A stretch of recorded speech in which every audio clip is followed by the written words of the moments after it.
Wednesday, Damian Lillard nearly popped the top off the bubble with a career-high 61 in a win against the Mavericks, and he did it on just 32 shots to set a franchise record. Efficient, 17 of 32. These days, Dame's also the subject of much speculation. Lillard denied a report last month that he would be requesting a trade out of Portland, but also left the door open for the possibility moving forward. So, Channing, here's your chance to weigh in on Lillard's future as well as those of Bradley Beal and Ben Simmons. We'll start with Dame. Where will he be playing when the season opens up October 19th? Man, I'm a huge Portland fan. But for me, I would like to see Dame somewhere else. So I don't think he'll be here. I think if you want your team to be as good as they can be, you want to give Damian Lillard the whole year with these. He's one of the best leaders in the game. He's one of the best players, best guards in the game. He's a generational talent that is going to put you in the playoffs every year. So if you're a team that wants him, get him before the season so he can, establish a rapport with your teammates. But I don't think it's going to happen until, probably Christmas maybe. But I'm just going to say, for the purpose of the segment, he's 85% not on the Blazers during the beginning of the year. Wow. I think he'll be there.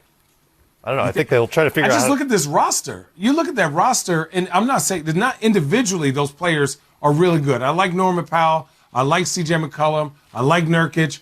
But do you have a chance versus the Lakers? I get it. Do you have a chance versus Suns or Utah? It's just, you got to give him a chance. Put it on him. Put it on his shoulders. It's frustrating. I don't know if you saw this, but Ben Simmons is apparently remaking himself as a catch-and-shoot three guy.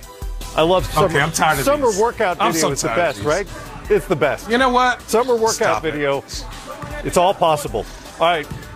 Take that away. Obviously, he had the disastrous finish to the postseason. I don't know if the people of Philadelphia want him there. Where will Ben Simmons start the season? Oh, it's definitely not in Philly. Definitely not in Philly. I think for Philly, there are a lot of teams that can use Ben Simmons. He is a amazing player. Obviously, the shooting part is atrocious, but everything else is elite. So for me, maybe a change of pace, a change of scenery is going to help the Philadelphia 76ers. Joel Embiid showed he is that leader. He's that guy, right? Get some people back, some new blood to support that core of that team, and to put them in a situation where Joel Embiid can continue to get better. Because no matter what happens with your team, it's always about what Ben Simmons isn't doing. That's not fair to the 76ers, and that's not fair to Ben Simmons. So put him somewhere where his attributes are going to be accentuated. Ooh, big words. Ooh, that's a large word. Problem for Philly, of course, is value. You're never going to get value back because everybody knows that they're looking around trying to move him, but there will be a lot of interested parties for sure. For sure. The Wizards already made one major change in their backcourt. Westbrook is no longer part of the picture. Bradley Beal has never, ever publicly suggested that he wants out. Will he be there opening night? Oh, 1,000%. 1,000%. I think the Washington Wizards have already given him the keys to this team. What he did last year, what he's been doing year in and year out. He's one of my favorite players to watch. If you're a basketball purist and you want to see somebody who's playing the game the right way each game, there's a small list, and he's one of those guys. So for me, he's a culture guy. He's a leader. He's someone that's embedded into the core of the Washington Wizards and that community. 1,000% he will be on the Washington Wizards until he physically puts himself on a plane to go somewhere else. And even then, they might pay for his ticket to come on back. Agree. I think the whole point of moving Westbrook was the flexibility to build around Bradley Beal in the first place. Correct. Just makes sense. All right, back. The third pick in the draft, Evan Mobley, showed off some of his wide-ranging skills in Vegas on Wednesday. He had 14 points, 7 boards, 6 assists as well. We've got his game against the Magic and the rest of the day in Summer League in just a few minutes here on Game Time. Great to have you with us. That's Channing Frye. I'm Matt Weiner. All you can handle from Vegas and a bubble flashback, both coming up. First, though, Channing, it is never too early to look ahead to next summer. And I'm not talking about Summer League now, but the NBA Finals back to June, presumably in 2022, and who will walk away winners. You've put together your top 5 title contenders And explain to me, in what order are we listing these folks? We're listing them as the greatest chance to the least greatest chance. But for me, you got to go with the Kings, right? The graphic is great. All these teams not the Sacramento had a chance. Kings. Right, not the Sacramento okay, Kings. just Definitely clarifying. Not. I'll say this. I hate it when teams win, and then a week later we talk about how, they couldn't have won if somebody was hurt or, somebody was healthy. So give the Milwaukee Bucks credit. They won. They did a great job of sticking to their game plan. Giannis was, I think, 17 of 19. They've gotten rid of some guys, but they've also bolstered their bench. They've got some more vets. I think this team is coming in with confidence next year, and they're used to their system. So give them their credit. Just know that they're going to enjoy in this summer, but they're also going to, have some people coming at their necks. Number 2 for me is the Nets. Now, if I was a betting man, I would put a lot of money down on a healthy Nets team. They're missing D'Antoni off their bench, but they brought in a defensive-minded coach. These guys are coming back. They added Patty Mills. Just the team a whole year underneath their belt. I think this team is going to be amazing to watch during a regular season, regular season. And for me, the way Kevin Durant played in the Olympics is just going to carry over into the season. That guy's the greatest scorer of our generation, maybe of all time, and that's not really an argument or a spicy take anymore. For me, it's the Lakers.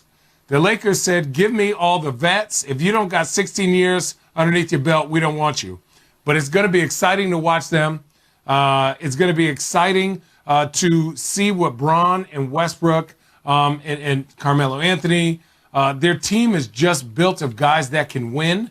I like their length, their size, their physicality. I think they match up with everybody. I think their physicality is going to be the problem. If they can stay healthy, if they can stay energized throughout the year, we know Westbrook can do that when he's healthy. We saw it. Give a little Bron some breaks from having to get triple-doubles himself. The next team, I think, is the Suns. They were a young team this year. They got their summer underneath the belt. This is going to sting. Devin Booker's coming back. Chris Paul's coming back. Cameron Payne, I think, is a big signing for them. For me, the biggest thing is their physicality. The Milwaukee Bucks just beat them up in the finals. So they're going to be working on their strength this year. They have another year underneath their belt. I think they're confident. They're going to have the crowds going to be cracking in Phoenix. So that's that. And then the last team is the Golden State Warriors, right? I refuse to say if Draymond Green, Steph Curry, and Klay Thompson are playing, they have to be contenders. If you just don't disrespect that team, I don't care who else is on the court. They got Andre Iguodala, who I thought was, going to retire 3 years ago. I love you, Iggy.